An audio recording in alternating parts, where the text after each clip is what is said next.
Cell division cell cycle में आप सबसे पहले ये क्लियर करेंगे कि किसी एक सेल में जेनेटिक मटेरियल जो प्रेजेंट होता है और इसके अलावा जो साइटोप्लाज्मिक कंटेंट होता है उसमें डिवीजन क्यों होता है और डिवीजन के लिए सेल सेल साइकिल को क्यों परफॉर्म करती है। वन क्रोमोसोम वन क्रोमेटिड के कॉन्सेप्ट के हिसाब से हम या इसको अप्लाई करते हैं तो हम ये कहते हैं कि यहाँ सिंगल क्रोमेटिड रहा होगा। जब एस फेज आया तब एस फेज में हर एक क्रोमोसोम में क्रोमेटिड का नंबर कितना हो गया। ये अर्ली प्रोफेज से लेकर आपने एनाफेज तक की सीक्वेंस देख ली। अब एनाफेज जो फेज है, क्या आप ये कह सकते हैं एक्चुअल सेल डिवीजन का फेज यही है। टोटल 46 क्रोमोसोम में से 23 मदर के हैं, 23 फादर के हैं। अब पेयर ऑफ होमोलोगस क्रोमोसोम जब बनेगा तो हर एक पेयर में कितने क्रोमोसोम आ रहे हैं बच्चों। हाँ बच्चों, क्या हालचाल। सेल डिवीजन सेल साइकिल हम डिस्कस आज कर रहे हैं और ये है rapid revision series NEET 2025। Last time आपने डिस्कस किया था cell organelle cell the unit of life. देखिए सेल डिवीजन सेल साइकिल में आप सबसे पहले ये क्लियर करेंगे कि किसी एक सेल में जेनेटिक मटेरियल जो प्रेजेंट होता है और इसके अलावा जो साइटोप्लाज्मिक कंटेंट होता है उसमें डिवीजन क्यों होता है और डिवीजन के लिए सेल सेल साइकिल को क्यों परफॉर्म करती है।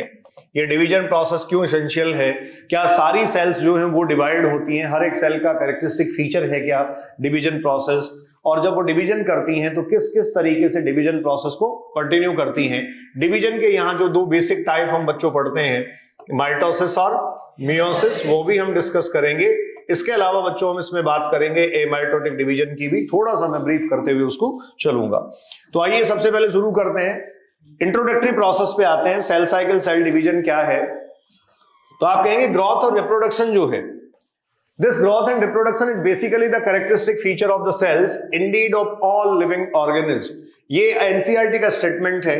देखिए ग्रोथ जब होती है तब आपने पढ़ा था increase in mass and increase in number of cells. इसका मतलब सेल में क्या होगा, डिवीजन होगा। तो बच्चों ये क्लियर हुआ कि सेल में अगर डिवीजन हो रहा है तो डेफिनेटली सेल डिवाइड करेगी तो उसमें क्या होगा, ग्रोथ। क्लियर। तो ये सारे सेल्स का जनरली इन जनरल कहा जा रहा है, इसमें एक्सेप्शनल कंडीशन इंक्लूड नहीं की जाती। इसके अलावा वो कह रहा है ऑर्गेनिज्म का भी कैरेक्टरिस्टिक फीचर है। All cells reproduce by dividing into two. हर एक सेल जो है वो रिप्रोड्यूस होती है बाय डिवाइडिंग इनटू टू। अब यहां माइटोसिस में तो आपको कोई कंफ्यूजन नहीं होता, लेकिन अगर मियोसिस में कंफ्यूजन आता है तब भी आप ध्यान रखें, एक बार में मियोसिस जब होता है तो एक सेल से दो डॉटर सेल्स ही बनती है, 2 डॉटर सेल्स का ही फॉर्मेशन होता है। अल्टीमेटली मियोसिस में कितनी डॉटर सेल्स बनेंगी, 4 डॉटर सेल्स का फॉर्मेशन होगा। क्लियर। तो यहां पेरेंटल सेल या मदर सेल जो होती है वो डॉटर सेल्स में डिवाइड करती है। Such cycle of growth and division. अब आप ये कह रहे हैं कि ये जो प्रोसेस है सेल डिवीजन का वो एक साइक्लिक प्रोसेस रिप्रेजेंट करता है, जिसमें सेल में ग्रोथ हो रही है, उसमें साइटोप्लाज्मिक कंटेंट इंक्रीज हो रहा है, सेल के डिफरेंट टाइप ऑफ कंपोनेंट्स जो है उनमें इंक्रीज आ रहा है, उनका फॉर्मेशन हो रहा है। तो अल्टीमेटली ये ग्रोथ और डिवीजन जो है वो किसी एक सिंगल सेल को अलाउ करता है कि वो अपने आप में एक बड़ा स्ट्रक्चर बनाए। जैसे हम सब कभी ना कभी जाइगोट थे। क्या थे, हम सब कभी ना कभी जाइगोट थे। आप जाइगोट थे, इसका मतलब ये कह रहे हैं आप कि आप सिंगल सेल थे। ये जो डिप्लॉइड सेल और जाइगोट आप थे, इसी जाइगोट से आपको कहा जा रहा है कि आप मिलियन ऑफ सेल्स से बनी हुई एक मल्टी सेलुलर कॉम्प्लेक्स बॉडी को रिप्रेजेंट करते हैं। क्लियर। अब सेल डिवीजन की प्रोसेस जो है उसका एक सीक्वेंस अपन बनाते हैं। देखो सबसे पहले आपके पास कोई एक यूकैरियोटिक सेल था, तो cell division cell cycle cell division जो है उस पे अपन आ रहे हैं। आप ये कह रहे हैं आपके पास ये कोई एक सेल था बच्चों, एक ये यूकैरियोटिक सेल है, इसमें मैंने न्यूक्लियस ड्रॉ कर दिया। इसका मतलब एग्जैक्टली ये क्या हुआ, कौन सा सेल हुआ, यूकैरियोटिक सेल। आपको पता है प्रोकैरियोटिक सेल अगर होता तो इसमें न्यूक्लियस की प्रेजेंस नहीं होती। ये इसका साइटोप्लाज्म है। इस सेल में जो न्यूक्लियस प्रेजेंट है, इस सेल के न्यूक्लियस में प्रेजेंट जेनेटिक मटेरियल को आप क्या कहेंगे बच्चों, आप इसको कहेंगे क्रोमेटिन ऑर्गेनाइजेशन। और ये जो क्रोमेटिन ऑर्गेनाइजेशन है ये रिप्रेजेंट करता है हिस्टोन प्लस डीएनए। हिस्टोन यहाँ कौन सी प्रोटीन है, पैकेजिंग प्रोटीन है, और डीएनए आप ये कह सकते हैं सेल का क्या है, जेनेटिक मटेरियल। अब ये सेल ऑर्डिनरी कंडीशन में जब होती है तब इस तरीके से अपने आप को रिप्रेजेंट करती है, लेकिन सेल जब डिवीजन में जाती है, ये सेल आप कहेंगे कौन से प्रोसेस में जा रही है, डिवीजन प्रोसेस में जा रही है। तो इस जेनेटिक मटेरियल को, क्रोमेटिन को अल्टीमेटली कन्वर्ट कर दिया जाता है किसमें, क्रोमोसोम्स के फॉर्म में। सबसे पहला और कॉन्सेप्चुअल क्वेश्चन यहां से क्रिएट होता है, किसी भी एक सेल के जेनेटिक मटेरियल को क्रोमोसोम में क्यों कन्वर्ट किया जा रहा है? क्योंकि सेल जब डिवाइड होना चाहती है तो अपने जेनेटिक मटेरियल का बच्चों को क्या चाहती है? Equal distribution. किसी भी सेल में जो जेनेटिक मटेरियल प्रेजेंट है, उस जेनेटिक मटेरियल का अगर डॉटर सेल्स में इक्वल डिस्ट्रीब्यूशन करवाना है, equal distribution to daughter cells, आप ये कह सकते हैं जो डॉटर सेल्स हैं, उन डॉटर सेल्स में इक्वल डिस्ट्रीब्यूशन अगर करवाना है जेनेटिक मटेरियल का, तो अल्टीमेटली सेल को किसके फॉर्म में आना पड़ेगा? सेल को अपने जेनेटिक मटेरियल को क्रोमोसोम्स के फॉर्म में लाना पड़ेगा। अगली काम की बात, इस एक सेल में डिवीजन क्यों हुआ? इस डिवीजन का बेसिक ऑब्जेक्टिव बच्चों क्या है? तो इस ऑब्जेक्टिव पे अपन अगर बात करें तो आप ये कह सकते हैं हर एक सेल का अपना एक डेफिनेट न्यूक्लियोसाइटोप्लाज्मिक रेशियो होता है। क्या होगा? ठीक है। अब ये जो न्यूक्लियोसाइटोप्लाज्मिक रेशियो है, ये न्यूक्लियोसाइटोप्लाज्मिक रेशियो सेल में कंटिन्यूअस ग्रोथ के कारण आप ये कह सकते हैं इम्बैलेंस हो जाता है। तो न्यूक्लियोसाइटोप्लाज्मिक रेशियो जो है उसको क्या करना पड़ेगा? बैलेंस करना पड़ेगा। तो सेल का जो न्यूक्लियोसाइटोप्लाज्मिक रेशियो है, इसमें अगर आप ये कह सकते हैं क्या क्रिएट करना है? बैलेंस क्रिएट करना है, तो भी अल्टीमेटली सेल को किस में जाना पड़ेगा? डिवीजन प्रोसेस में जाना पड़ेगा। और डिवीजन प्रोसेस में जाने के लिए सेल क्या परफॉर्म करती है? सेल साइकिल को परफॉर्म करती है। जैसा सेल साइकिल को डिफाइन किया जाता है, it is basically the series of events. किसका? Series of events and different type of events इसमें होंगे, जिनके थ्रू सेल क्या करेगी? ग्रो करेगी, अपने साइटोप्लाज्मिक कंटेंट को डबल करेगी, अपने जेनेटिक मटेरियल को डबल करेगी, and then divide into two daughter cells as progeny. Progeny के फॉर्म में डॉटर सेल्स में डिवाइड हो जाएगी। अब देखिए ये क्रोमोसोम का जो फॉर्मेशन है, कैसे क्रोमोसोम का फॉर्मेशन आ रहा है, इस पे अपन बात कर लेते हैं। तो आपने कहा क्रोमेटिन ऑर्गेनाइजेशन, सेल में क्या था बच्चों? आपने कहा सेल में क्रोमेटिन ऑर्गेनाइजेशन था। This chromatin organisation is consist with histone. बताओ कौन से हिस्टोन प्रोटीन प्रेजेंट होते हैं? H2A good, H2B, H3 and H4। ये 4 टाइप ऑफ हिस्टोन जो है वो हिस्टोन ऑक्टामर में प्रेजेंट होते हैं। और एक H1 होता है, H1 हिस्टोन होता है बच्चों, इसको बोला जाता है this is the linker protein. क्या है ये? Linker protein. तो हम हमारे सिलेबस में न्यूक्लियस भी है, हमारे सिलेबस में क्रोमोसोम भी है। तो मैं सीधा आपको क्रोमेटिन ऑर्गेनाइजेशन से क्रोमोसोम पे ला रहा हूं कि क्रोमोसोम कैसे बना, फिर क्रोमोसोम को अपन डिवीजन में ले जाएंगे, तो माइटोसिस और मियोसिस पढ़ लेंगे। क्लियर? तो देखो ये लिंकर प्रोटीन था। हिस्टोन के अलावा दूसरा जो कंपोनेंट है वो आप कह सकते हैं क्या है? डीएनए। और आप ये जानते हैं this DNA is genetic material. बताइए डीएनए पे चार्ज कैसा? पॉजिटिव और negative? This is negatively charged. ये नेगेटिवली चार्ज्ड है। अब इसके साथ, इस डीएनए के साथ अगर हिस्टोन एसोसिएशन बनाता है तो ऑब्वियस है ये कैसा होगा? ये पॉजिटिवली चार्ज होगा बच्चों, इस पर पॉजिटिव चार्ज होगा। डीएनए जो है वो नेगेटिवली चार्ज है। साथ में आप ये भी कह सकते हैं डीएनए क्या डबल स्टैंडर्ड है? आप ये कह सकते हैं डीएस डीएनए या डबल स्टैंडर्ड डीएनए है। And this DNA is called with और wrapped around the histone octamer. तो सबसे पहला जो बेसिक स्ट्रक्चर बनता है उसमें ये होता है कि इस तरीके से हिस्टोन ऑक्टामर की कुछ यूनिट्स होती हैं। मतलब हिस्टोन ऑक्टामर में आप ये कह सकते हैं टोटल 8 यूनिट्स होती हैं। जैसे ये है H2A, ये बच्चों आप कहेंगे H2B, this one is two H3 and H4। 4 units हैं। ईच ऑफ 2 में कितनी हो गई? ये 8। ऑब्वियस है हर एक की अगर 2 हुई तो ये कितनी हो गई? 8 हो गई। तो इसको आप बोलेंगे हिस्टोन ऑक्टामर। क्या बोलेंगे? इसको आप हिस्टोन ऑक्टामर बोलेंगे। और ये जो हिस्टोन ऑक्टामर है, इस पर आप ये कह सकते हैं डीएनए रैप्ड होता है। क्या होगा इस पर? डीएनए रैप्ड होता है। ये इस पर डीएनए है जो डीएस डीएनए है। तो इस तरीके से एक बेसिक स्ट्रक्चर या फिर आप कह सकते हैं बेसिक कॉम्पोजिशन जो है पैकेजिंग का, वो बेसिक कॉम्पोजिशन सामने आता है। और इसको बच्चों आप बोल देते हैं न्यूक्लियोसोम।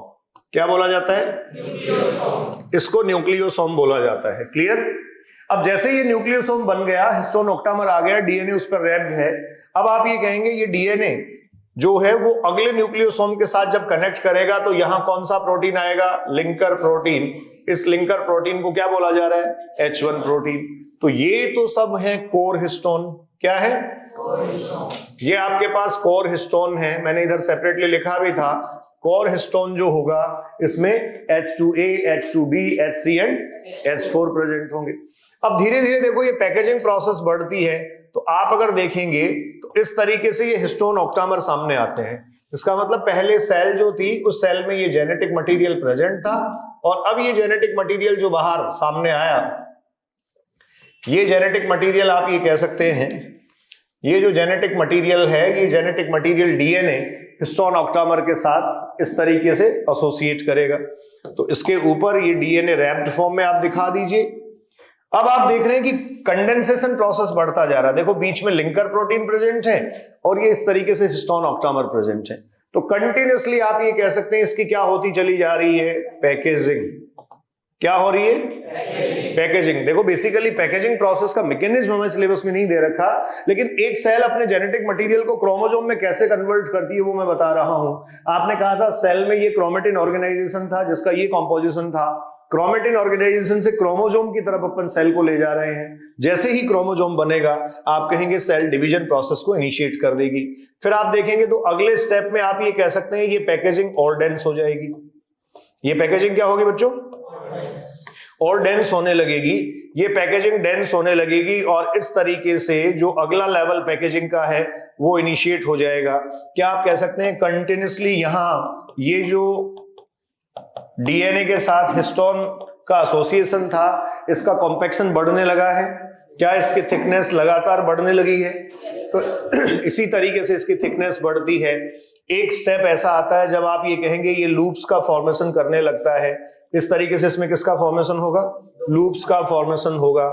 और फाइनली ये जो लूप्स बन रहे हैं ये लूप्स ही आप ये कह सकते हैं किसको रिप्रेजेंट करेंगे, ये लूप्स जो हैं वो क्रोमोसोम को फॉर्मेशन में लाएंगे। यहां अगर आप देखेंगे तो बहुत सारे हिस्टोन ऑक्टामर, आप ये कह सकते हैं बहुत सारे न्यूक्लियोसोम्स जो हैं वो एसोसिएटेड होते हैं। पैकेजिंग जो है वो बहुत सारे न्यूक्लियोसोम्स की यहां आपको देखने को मिलती है। और अल्टीमेटली आपको देखने को ये मिलेगा कि इस तरीके से जो क्रोमोसोम है वो क्रोमोसोम पैकेजिंग प्रोसेस में आ गया। तो ये फाइनली क्या क्रिएट हो गया, क्रोमोसोम। ये क्रोमोसोम पैकेजिंग प्रोसेस में आ गया।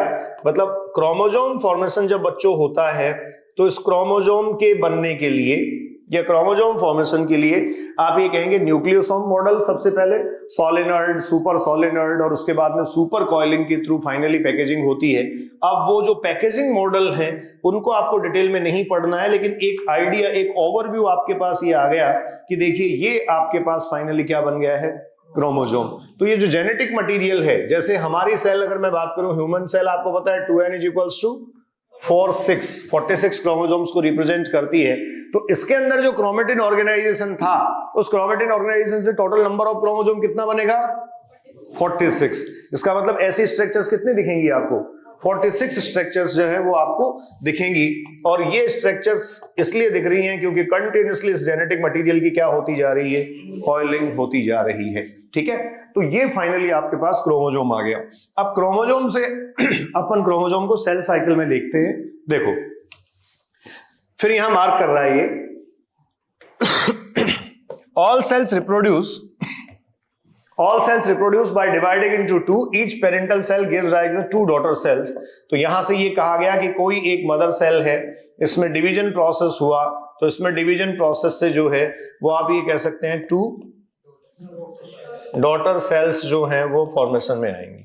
2 डॉटर सेल्स यहां फॉर्मेशन में आएंगी।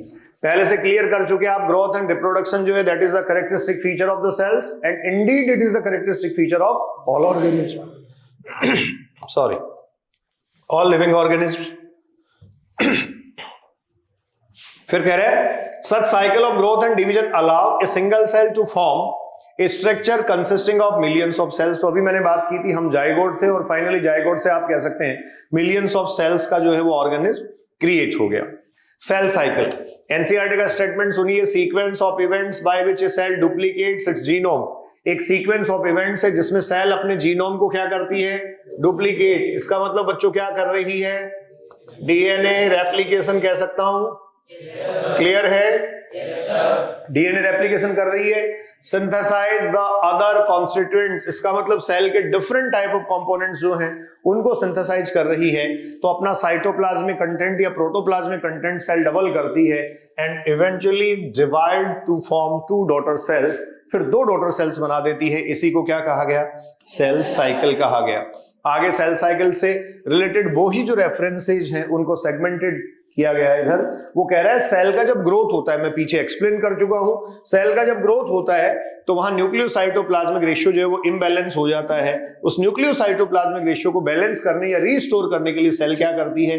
डिवीजन करती है। सेल की ग्रोथ होने का मतलब साइटोप्लाज्मिक इंक्रीज होना है। और देखिए यहां लिखा है ड्यूरेशन ऑफ सेल साइकिल जो है वो वेरिएबल हो सकता है। जैसे आपको दिया गया बच्चों, यीस्ट की जो सेल है, एनसीईआरटी में रेफरेंस है, यीस्ट की जो सेल है उसमें ड्यूरेशन कितना आएगा? 90 मिनट्स। आपको पता है 90 मिनट्स में यीस्ट की सेल डिवाइड हो जाती है। और ह्यूमन सेल में यही रेफरेंस आपको कितना दे रखा है? 24 आवर्स। क्लियर? तो अब एक प्रॉपर सेल साइकिल को मैं आपके सामने ड्रॉ कर रहा हूं। ये एनसीईआरटी के रेफरेंसेज हैं, वही जो हमने डिस्कस किए। 90 मिनट में यीस्ट सेल, और आप जानते हैं ह्यूमन सेल जो है उसके डिवीजन का टाइम 24 आवर्स। क्लियर है? देखो सेल साइकिल आपने कहा सीरीज और सीक्वेंस ऑफ इवेंट्स। ये बच्चों एक सेल है और इस सेल में हम ऑब्जर्व कर रहे हैं सेल साइकिल को। तो देखिए मैंने इसमें से एक सेगमेंट पहले से ही अलग कर दिया। ये सेगमेंट जो है वो बेसिकली बच्चों एम फेज कहा जाता है। क्या कहा जाएगा? एम फेज कह दिया जाएगा। This phase will call as the M phase. M phase जो है वो डिवाइडिंग फेज होता है। कौन सा फेज होगा? डिवाइडिंग फेज होगा। और आपको ये क्लियर होगा कि ये जो डिवाइडिंग फेज है इसको कैटेगराइज किया जाता है prophase, metaphase, prophase, metaphase, anaphase, telophase and. Clear है सबको? तो ये फेज कौन सा है? Prophase. This one is the metaphase, anaphase, telophase और साइटोकाइनेसिस। क्लियर है? अब देखिए ये एम फेज मान लो किसी सेल ने कंप्लीट किया, मतलब मैं इस सीक्वेंस में जा रहा हूं जिससे आपकी अंडरस्टैंडिंग बेटर हो।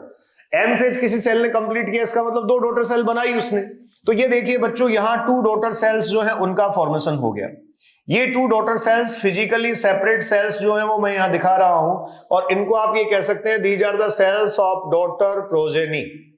These the cells of daughter progeny और डॉटर सेल्स। अच्छा, इससे पहले टीलोफेज में आप ये कह सकते हैं ये सेल्स साइटोप्लाज्मिक डिवीजन शो कर रही थी, और इस तरीके से ये सेल्स जो है वो बच्चों फिजिकली एसोसिएटेड होती हैं। कौन से फेज में?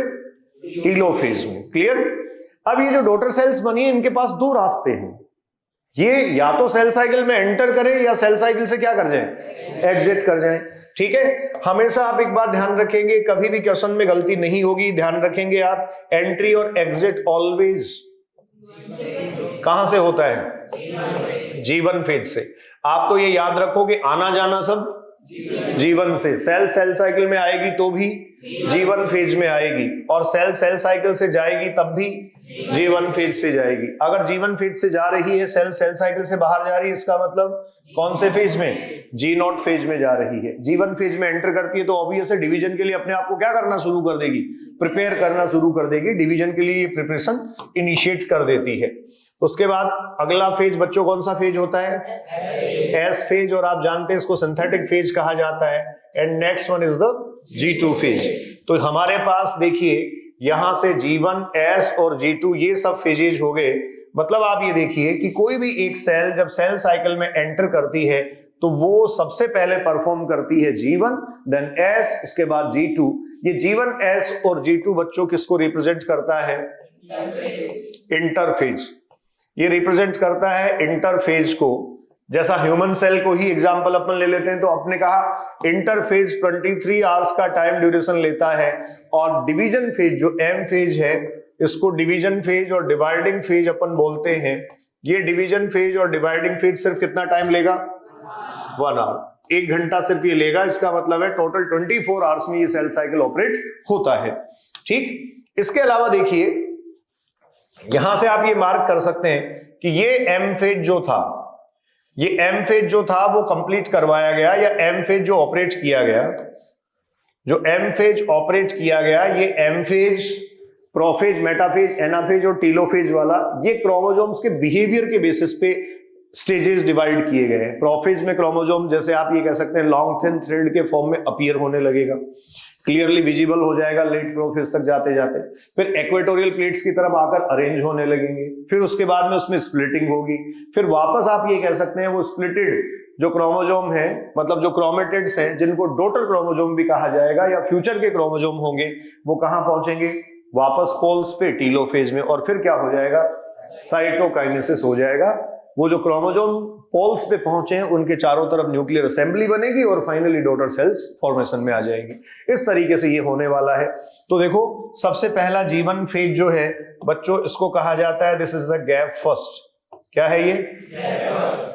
जो मेजर चेंजेस हैं वो क्या क्या यहां होंगे, तो आप ये कहेंगे साइटोप्लाज्मिक कंटेंट, साइटोप्लाज्मिक कंटेंट जो है वो क्या हो जाएगा, आप कहेंगे साइटोप्लाज्मिक कंटेंट यहां डबल हो जाता है। इसके अलावा आप इसमें कह सकते हैं जो सेल ऑर्गेनल्स हैं, कौन से ऑर्गेनल, जो सेल ऑर्गेनल्स हैं, वो सेल ऑर्गेनल्स जो हैं उनका बच्चों डुप्लीकेशन होगा। इसका मतलब सेल ऑर्गेनल्स का फॉर्मेशन हो रहा है, the duplication of cell organelles, मतलब जो सेल ऑर्गेनल्स है वो डुप्लीकेट हो जाएंगे, उनका फॉर्मेशन हो जाएगा। इसके अलावा आप ये कह सकते हैं different type of enzymes, proteins जो हैं इनका सिंथेसिस भी यहां होगा, इनका फॉर्मेशन भी होगा। जैसे अगले फेज एस फेज में डीएनए का रेप्लिकेशन करना है, आपको पता है डीएनए रेप्लिकेशन के लिए डीएनए पॉलीमरेज की रिक्वायरमेंट होती है, तो वो पॉलीमरेज कहां बना लेगी, जीवन फेज में ही बना लेगी। तो ये प्रोटीन सिंथेसिस की एक्टिविटी होगी। इसके अलावा आप ये कह सकते हैं जो एनर्जी का अरेंजमेंट है, ये एनर्जी का अरेंजमेंट भी सेल जो है वो यहीं करके चलेगी। तो ये जो गैप फर्स्ट है या जीवन फेज है, ये आप कह सकते हैं मेटाबॉलिकली मोस्ट एक्टिव होगा and this will be the longest. सबसे ज्यादा टाइम ड्यूरेशन का यही होगा। इवन अकेला भी 11 to 13 आवर्स ये ले सकता है। टोटल जो 23 आवर्स उसमें ज्यादा से ज्यादा टाइम कौन लेता है, जीवन फेज ले लेता है। तो ये गैप फर्स्ट है, ठीक है। अब बच्चों गैप फर्स्ट के बाद सेल एंटर करती है किसमें, एस फेज में। इस एस फेज को आप कहते हैं कौन सा phase, synthetic phase. This is called as the synthetic phase. और आपको पता है सिंथेटिक फेज में जो कैरेक्टरिस्टिक चेंज होते हैं, ये कैरेक्टरिस्टिक चेंज क्या है, तो यहां आप कहेंगे यहां होगा डीएनए रेप्लिकेशन। क्या होता है, डीएनए रेप्लिकेशन के अलावा क्या कोई और सिग्निफिकेंट एक्टिविटी आप बता सकते हैं, आप में से बताएगा कोई और कोई सिग्निफिकेंट एक्टिविटी एस फेज में हो रही हो तो? हिस्टोन प्रोटीन का सिंथेसिस जो है वो कहां होता है, एस फेज में। अच्छा, इसके अलावा कोई बता सकता है कोई सेल ऑर्गेनल, कोई और सेल ऑर्गेनल, थैंक यू, कोई और सेल ऑर्गेनल जो है वो यहां इस एस फेज में क्या होता है, डुप्लीकेशन में जाता है।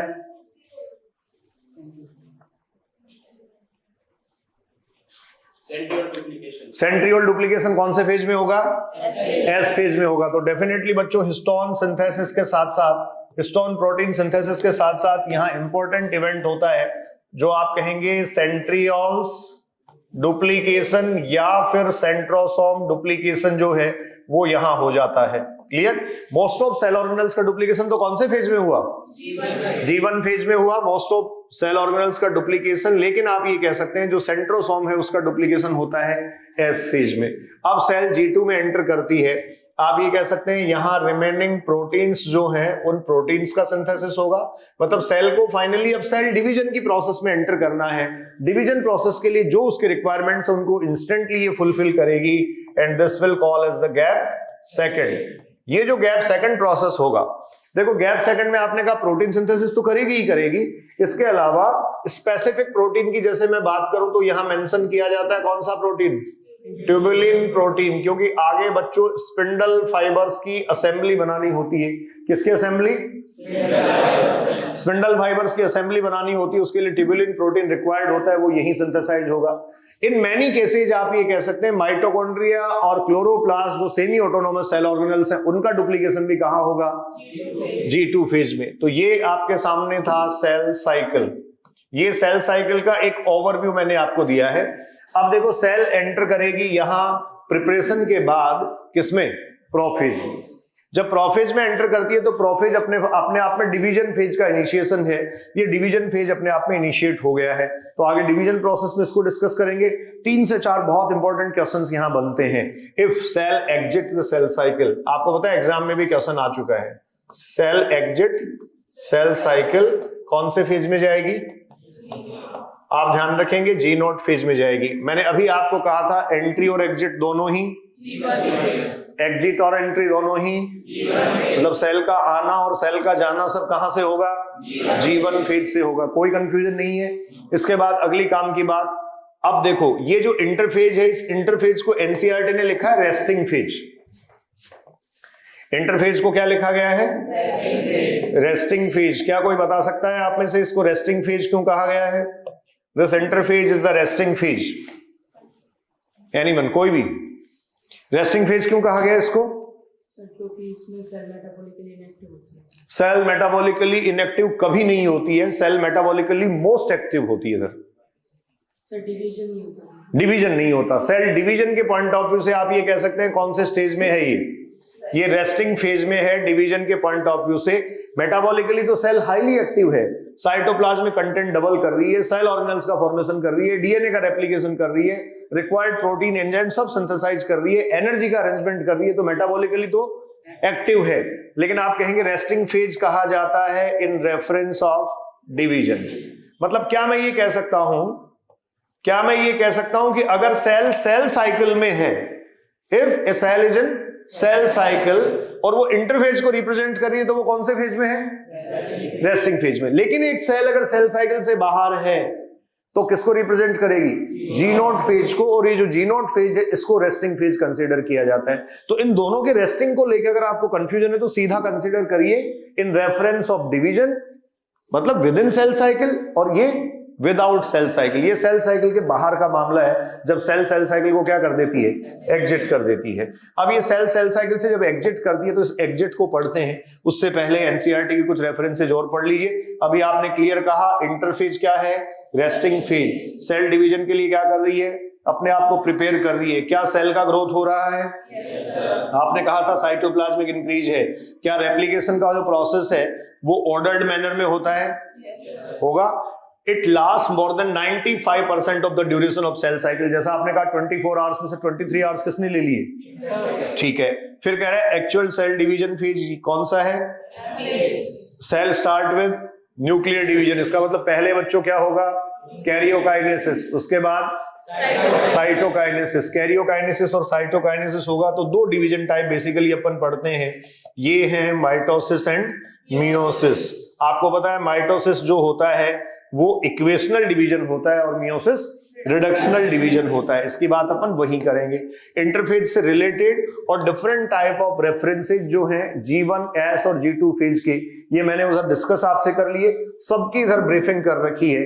स्टेटमेंट ध्यान से सुनना, some cells do not divide further. NCERT का स्टेटमेंट है, उस पर कई बार क्वेश्चन आ चुका है। Some cells do not divide further, exit G1 phase to enter an individual stage called quiescent stage, that is the G0। अब इसी पे अपने को डिस्कस करना है, बाकी सारे रेफरेंसेज आपको पहले से क्लियर हैं। इसका मतलब सेल जब बच्चों सेल साइकिल से क्या करेगी? एग्जिट करेगी। सेल जब सेल साइकिल से एग्जिट करेगी तो आप ये कह सकते हैं सेल एग्जिट सेल साइकिल। और ये वो रेफरेंस मैं बताने जा रहा हूं जो एनसीईआरटी में कंप्लीटली मेंशन्ड नहीं है, फिर भी क्वेश्चन जब आता है तो कंट्रोवर्सी क्रिएट हो जाती है। Cell exit the cell cycle 2 तरीके से एग्जिट कर सकती है, बताएंगे? कोई बता सकता है आप में से दोनों टाइप कौन से हैं? Both type of the exit. एक टेम्परेरी एग्जिट होता है, दूसरा अगर सेल साइकिल से एग्जिट कर रही है, टेम्परेरी एग्जिट कर रही है, तो आप ये कहेंगे ये कौन से फेज में है? ये क्वोशंट फेज में है। और अगर परमानेंटली तो ये सेनेसेंट फेज में है। ठीक है, अब इसको थोड़ा सा एक्सप्लेन करते हैं। देखो क्वोशंट फेज और सेनेसेंट फेज में कैसे सेल को आप काउंट कर पा रहे हैं। ये अपने आप में एक सेल साइकिल था, द सीरीज ऑफ इवेंट्स। ये बच्चों मैंने पहले से इसमें निकाल दिया, कौन सा फेज?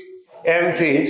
सेल जो डिवाइड होके आई, डॉटर सेल्स, आपने कहा उसके पास ये ऑप्शन है कि वो सेल डिवीजन में कंटिन्यू करे या फिर सेल साइकिल से क्या हो जाए? बाहर हो जाए। क्या हो जाए? सेल साइकिल से वो बाहर हो जाए।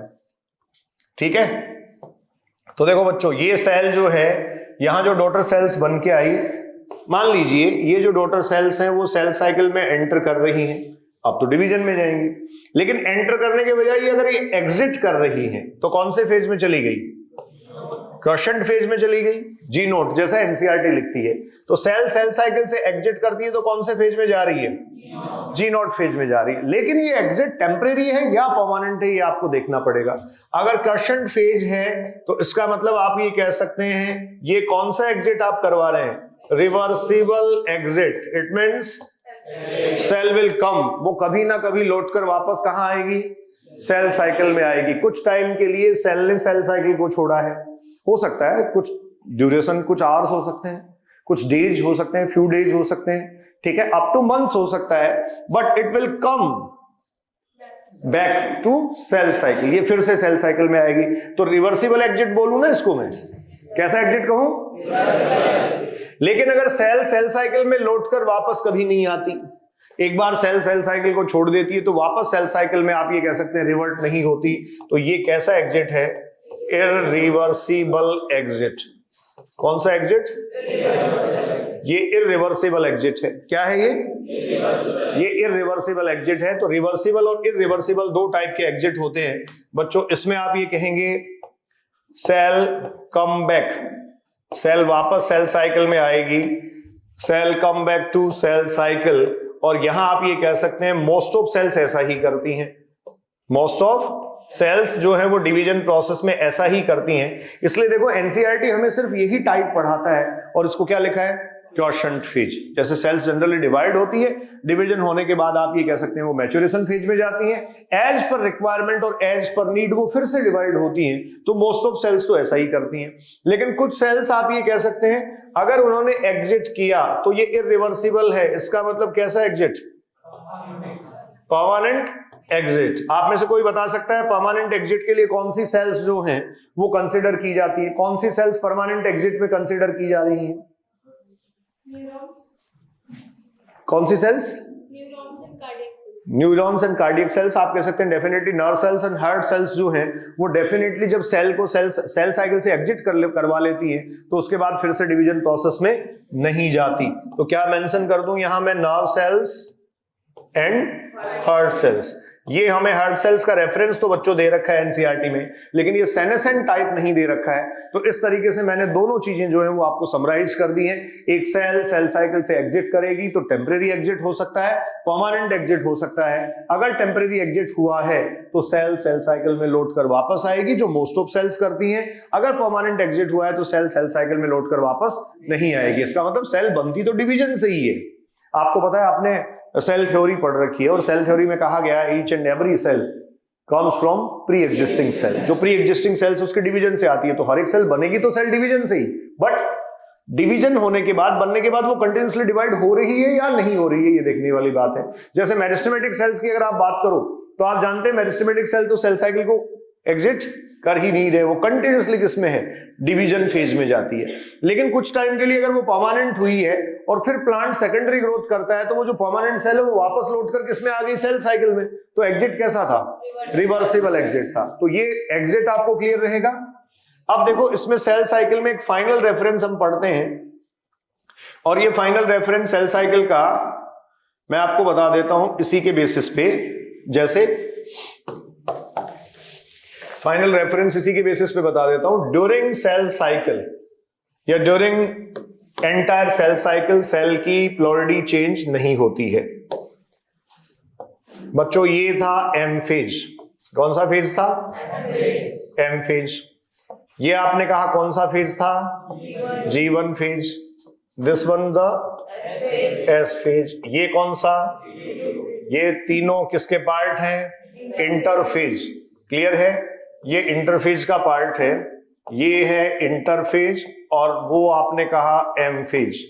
ठीक है। अब किसी एक सेल की पोलैरिटी की अपन बात कर लेते हैं, क्योंकि पोलैरिटी पे क्वेश्चंस आते हैं और पोलैरिटी के क्वेश्चंस आपको क्लियर होने भी चाहिए। ये एम फेज है बच्चों और ये कंप्लीट जो है वो आप जानते हैं इंटरफेज। ये कंप्लीट जो है वो क्या है? इंटरफेज के साथ ये cell cycle. Prophase, metaphase, anaphase, telophase. Prophase, metaphase, anaphase, telophase, cytokinesis. Clear है?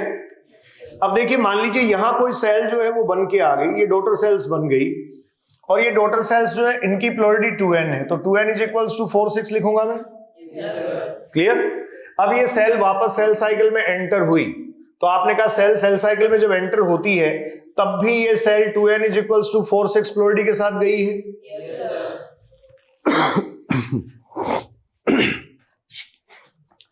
तो ये जो सेल है, इस सेल में आप ये कह सकते हैं 46 नंबर ऑफ क्रोमोसोम्स हैं। क्लियर? अब देखो बच्चों, सेल जीवन में अपनी एक्टिविटी कंप्लीट करेगी और किस में आ जाएगी? एस फेज में। एस फेज में सबसे इंपॉर्टेंट एक्टिविटी होती है, इसको आप बोलते हैं डीएनए रेप्लिकेशन। यहां क्या हो जाता है? डीएनए का डीएनए रेप्लिकेशन हो जाता है। तो डीएनए कंटेंट, अगर मैं ये कहूं कि मेरे पास जो इनिशियली ये सेल थी जिसमें क्रोमोसोम नंबर मान लीजिए 46 था, इनिशियली डीएनए कंटेंट 2C था। क्या माना मैंने? क्या इमेजिन किया? The DNA content was initially, जब सेल यहां एंटर हुई तब भी डीएनए कंटेंट क्या होगा? जब यहां सेल डीएनए रेप्लिकेशन में आई तब भी कंटेंट, लेकिन इसके बाद जैसे ही इसको कंप्लीट करेगी डीएनए कंटेंट क्या हो गया? 4C। अब यहां एक बात ये लिखी जाती है और कही जाती है, नंबर ऑफ क्रोमोसोम्स तो बच्चों क्या हो जाएंगे? Number of chromosomes constant. Number of chromosomes बच्चों कांस्टेंट रहेंगे, चेंज नहीं होंगे, बट डीएनए कंटेंट क्या हो गया? डबल। आप में से बताएगा कोई कैसे हुआ ये? डीएनए कंटेंट आप कह रहे हैं क्या हो गया? डबल, लेकिन नंबर ऑफ क्रोमोसोम क्या रहे? सेम। बोलो जल्दी से, कोई बताएगा, कोई रेस्पॉन्ड करेगा इस बात पे कि डीएनए कंटेंट जो है वो तो डबल हो गया बट नंबर ऑफ क्रोमोसोम क्या रहे? सेम। हाँ जी, डीएनए कंटेंट डबल हो गया but number of chromosome same रहे। क्रोमोसोम में क्रोमेटिड होते हैं वो डबल हो गए। क्रोमोसोम में क्रोमेटिड होते हैं वो डबल होते हैं। तो क्या इसका मतलब मैं ये इमेजिन करूं कि यहां इनिशियली जब ये सेल गई थी डिवीजन में, 1 क्रोमोसोम 1 क्रोमेटिड। इसके बाद जब सेल इधर आई G1 फेज में, तब भी बच्चों क्या था? 1 क्रोमोसोम। अब ये जो डीएनए है इसी का तो यहाँ डुप्लीकेशन हो रहा है या डीएनए का रेप्लिकेशन हो रहा है, तो क्या मैं ये कहूं इसके बाद 1 क्रोमोसोम 2 क्रोमेटिड हो गया? 1 क्रोमोसोम।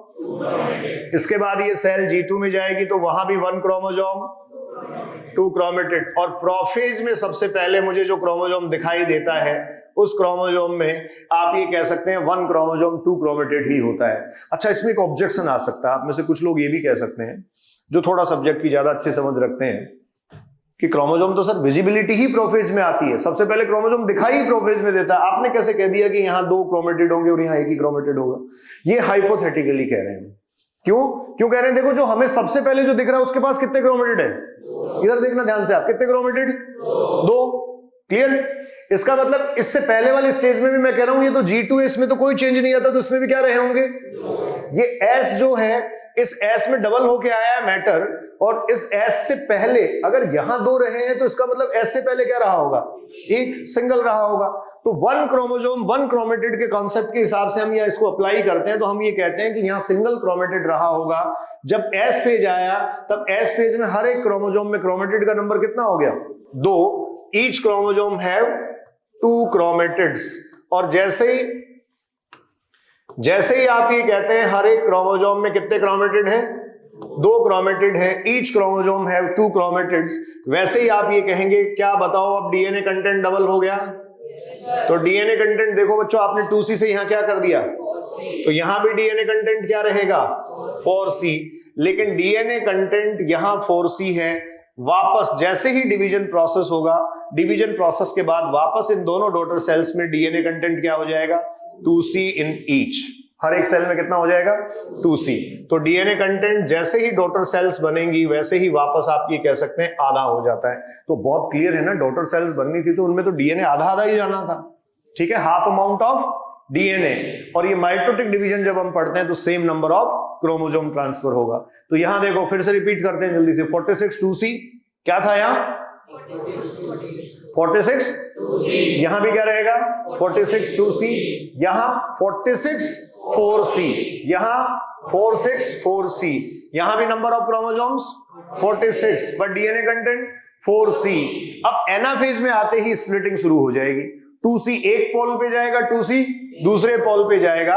आपको पता है ये जो टीलोफेज है, क्या इस टीलोफेज में मैं ये कह सकता हूं इस सेल में डीएनए कंटेंट अभी भी 4C है ना? इस एक पोल पे कितना 2C और दूसरे पोल पे भी 2C, मतलब सेल का जो कंप्लीट 4C कंटेंट था वही तो डॉटर सेल्स में डिवाइड होगा।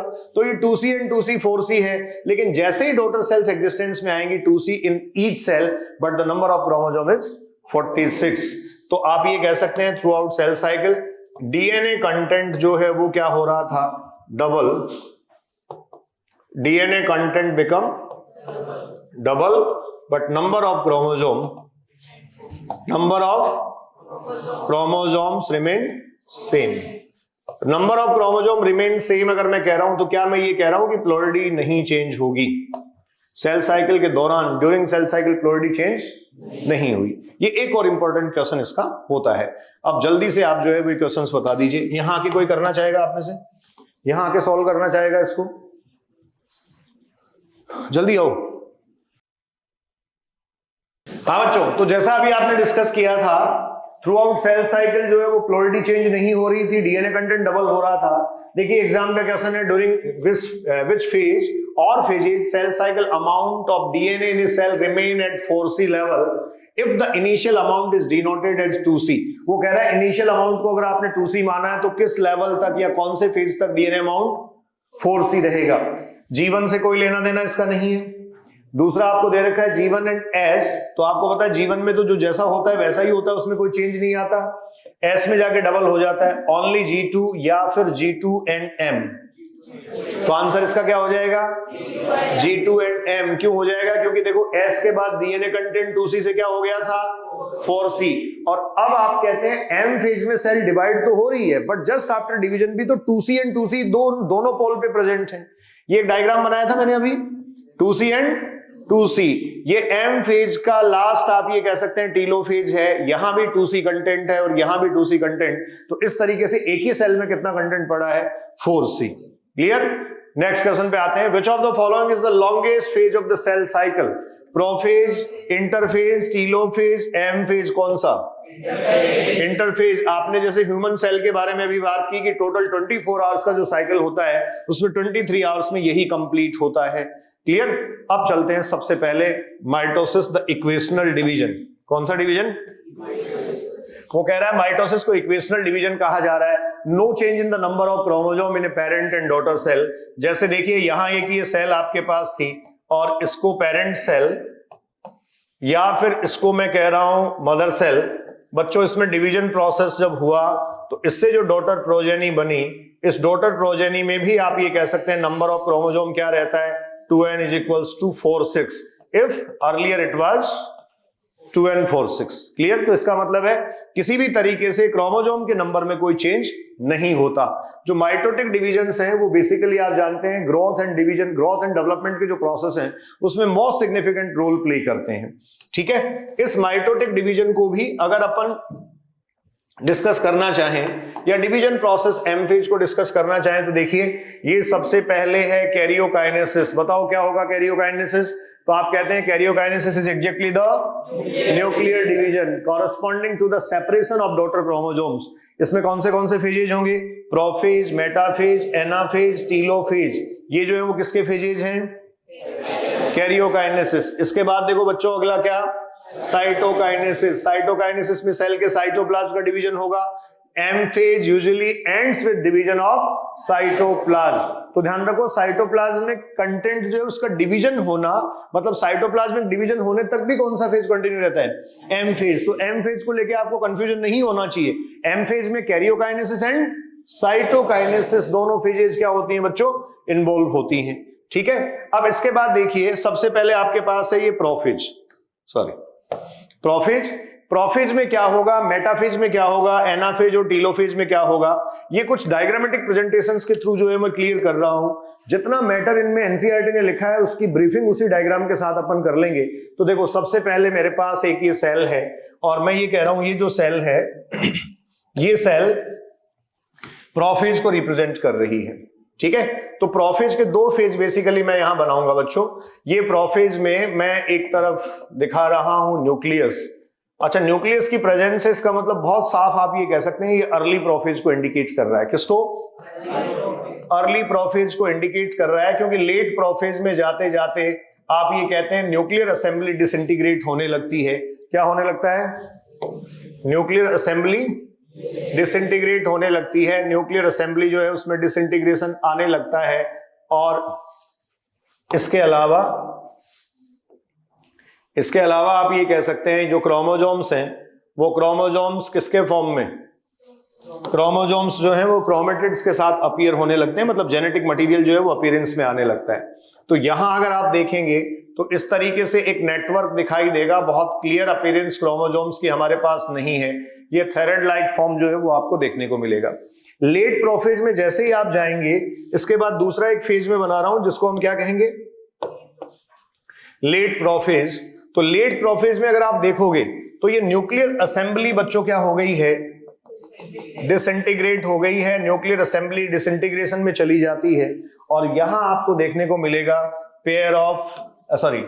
क्रोमोजोम्स जो हैं वो लॉन्ग थिन थ्रेड के फॉर्म में बहुत क्लियरली विजिबल होंगे। तो ये क्रोमोजोम्स जो हैं, इन क्रोमोजोम्स की क्या आने लगेगी? विजिबिलिटी आने लगेगी। इन क्रोमोजोम्स का विजिबल अपीयरेंस जो है वो आपको यहां दिखाई देने लगेगा या दिखने लगेगा। ये आप कह सकते हैं क्रोमोजोम्स हैं। ठीक है, इसको मैं कह सकता हूं कौन सा फेज? Late prophase. आपको पता है इसके साइटोप्लाज्म में यहां प्रेजेंट होता है क्या? सेंट्रियोल या आप कहेंगे सेंट्रोसोम। सेंट्रियोल्स ये क्या विजिबल हुए? क्रोमोजोम्स। और क्रोमोजोम्स की विजिबिलिटी आने के साथ साथ ही आप ये कह सकते हैं यहां जो चेंज हुआ, मैं लिख रहा हूं न्यूक्लियर मेम्ब्रेन क्या हुई? डिसएसोसिएटेड या डिसॉल्व हुई। डिसएसोसिएटेड होने के साथ साथ बच्चों 2 से 3 चेंज और आए। वो क्या हुए? आपने कहा endoplasmic reticulum, Golgi body and nucleolus, ये सब जो है वो क्या हो गई? डिसअपीयर या डिसॉल्व हो गई। ऐसा ही हुआ। अब इसके बाद इस सेल को अपन लेके चलते हैं कौन से फेज में? आप इस सेल को लेके चलिए, ये मेटाफेज में जा रही है सेल को जब मेटाफेज में आप लाएंगे तो देखिए मेटाफेज में जब सेल आएगी तो ये जो क्रोमोजोम्स हैं बच्चों, ये मेटाफेज के लिए भी मैं 2 डायग्राम यहां बना रहा हूं। आप ये कहेंगे ये कुछ क्रोमोजोम्स जो है वो इस तरीके से अरेंज होना शुरू हो जाएंगे। क्रोमोजोम्स जो है वो इक्वेटोरियल प्लेट्स की तरफ अरेंजमेंट अपना शो करने लगेंगे। किसकी तरफ? इक्वेटोरियल प्लेट की तरफ अपना अरेंजमेंट शो करने लगेंगे। लेकिन उससे पहले ये जो सेंट्रियोल और सेंट्रोसोम था, ये आपको पता है एस फेज में ही डुप्लीकेट हो गया था। इसका डुप्लीकेशन अभी आपने पढ़ा कहां हो गया था? एस फेज में ही इसका डुप्लीकेशन हो गया था। तो ये सेंट्रियोल और सेंट्रोसोम पोल्स की तरफ पहुंचेगा, पोल्स की तरफ मूव करेगा।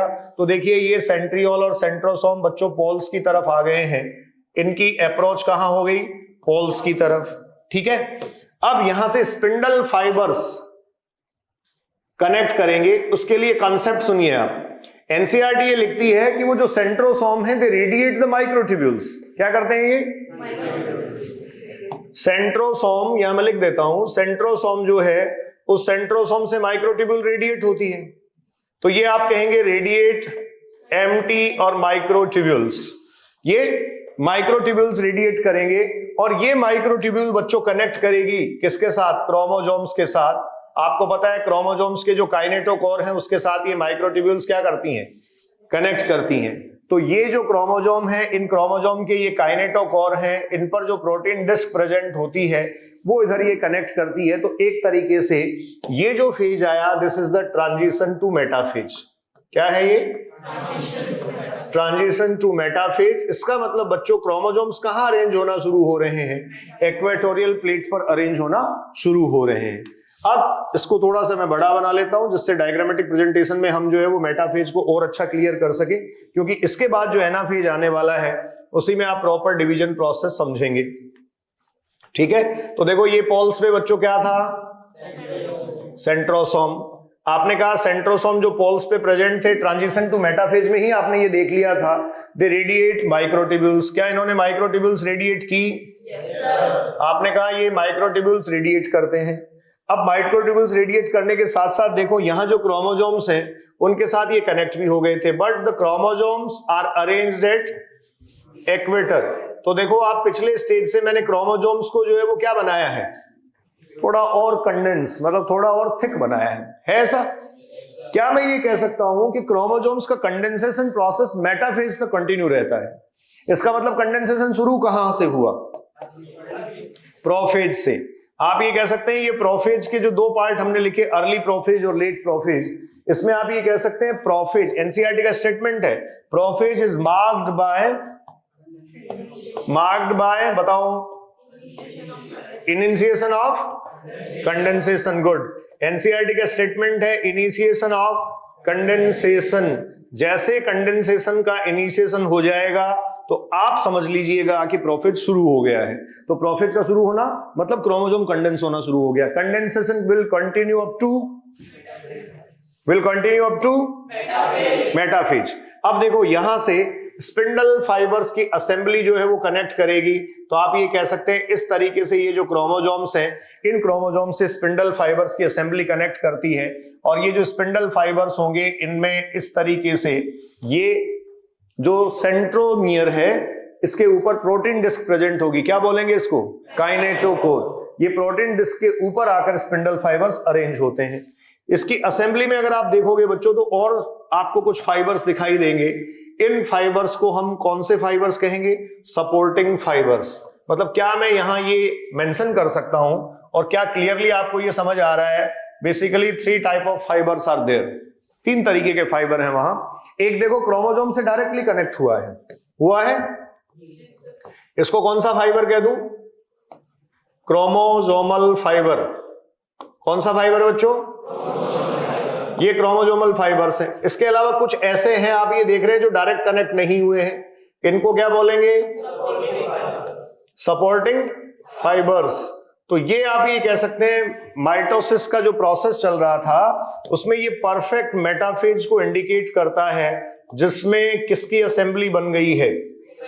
स्पिंडल फाइबर्स की असेंबली बन गई है। तो ये अर्ली प्रोफेज था, ये आप कह रहे हैं बच्चों लेट प्रोफेज था, और ये इसके बाद आप देख रहे हैं transition to metaphase, and this is the metaphase. अब मेटाफेज में स्पिंडल फाइबर्स की असेंबली बन गई। क्या क्रोमोसोम्स इक्वेटर पर आकर अरेंज हो गए हैं? इसको क्या कहेंगे आप? इक्वेटर। इसको आप इक्वेटर कहेंगे। यहां क्रोमोसोम्स इक्वेटोरियल प्लेट पर या इक्वेटर पर आकर अरेंज हो गए हैं। आप ध्यान रखेंगे ये जो इक्वेटर यहां बना, अब ये जो क्रोमोसोम यहां प्रेजेंट है इसके दोनों क्रोमेटिड्स अगले फेज में क्या हो जाएंगे? स्प्लिट हो जाएंगे। तो नेक्स्ट फेज का डायग्राम मैं एनाफेज का यहां बना रहा हूं।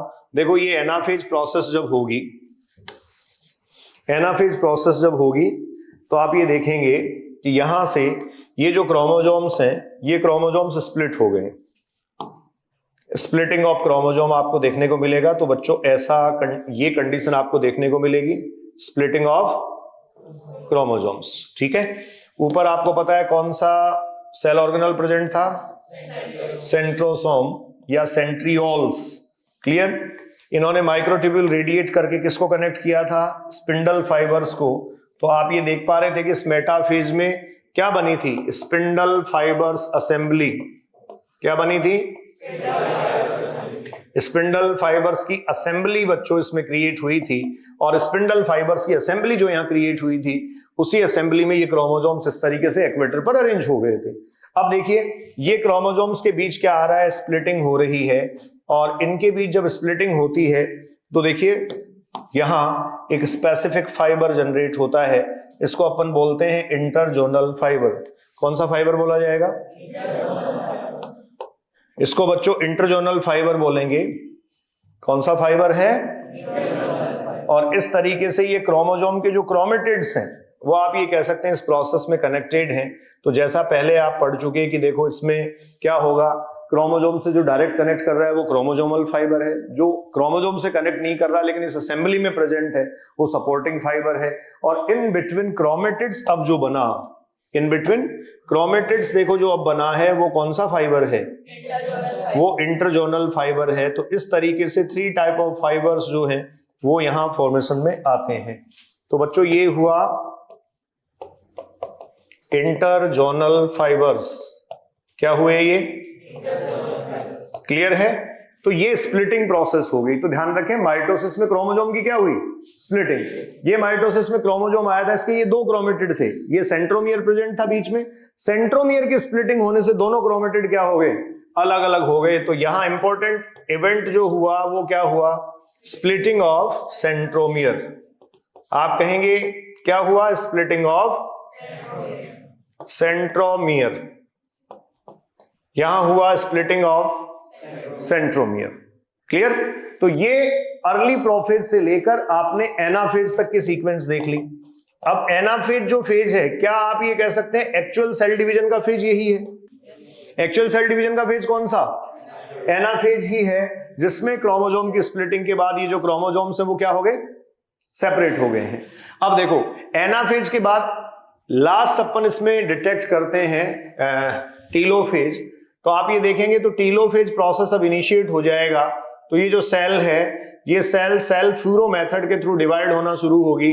वो जो क्रोमेटिड सेपरेट होके आए हैं वो क्रोमेटिड्स अब क्लस्टर बनाना शुरू करेंगे और उनके चारों तरफ आप ये कह सकते हैं बच्चों क्या बनना शुरू हो जाएगी? Nuclear assembly. क्या बनना शुरू हो जाएगी?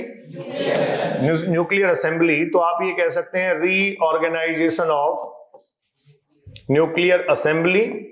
और न्यूक्लियर असेंबली का जब रीऑर्गेनाइजेशन होगा या फिर से जब ये ऑर्गेनाइज होगी न्यूक्लियर असेंबली फिर से ऑर्गेनाइज जब होगी, तब आप ये कह सकते हैं ये जो क्रोमोसोम्स हैं, इन क्रोमोसोम्स का बनेगा क्लस्टर। तो इनको आप बच्चों कह सकते हैं ये हैं डॉटर क्रोमोसोम्स। क्या है ये डॉटर क्रोमोसोम्स हैं और इन डॉटर क्रोमोसोम्स का यहां बनता है क्लस्टर और इस क्लस्टर के अराउंड न्यूक्लियर मेम्ब्रेन जनरेट होती है। सेल भी इस तरीके से डिवीजन प्रोसेस में जाती है और ये जो फेज है ये किसको रिप्रेजेंट करता है? टीलोफेज को। डिवीजन फेज में सेल जा रही है, अब साइटोकाइनेसिस को प्रोसीड करेगी। ये कौन सा मेथड है? सेल फ्यूरो मेथड और सेल प्लेट मेथड। ये सेल फ्यूरो मेथड है। कौन से ऑर्गेनिज्म में होगा? एनिमल्स में। प्लांट्स में किसके थ्रू होता है डिवीजन? सेल प्लेट मेथड के थ्रू होता है। तो ये सेल फ्यूरो मेथड जो है वो बच्चों इनिशिएट करवाया जाता है। इसके ठीक बाद आपको देखने को मिलेगा कि ये जो कर्व है वो और ज्यादा बढ़ जाएगा। इस तरीके से ये जो सेल है वो डिवीजन फेज में आ गई है। ये परफेक्टली आप ये कह सकते हैं दोनों तरफ क्या जनरेट कर दिया गया?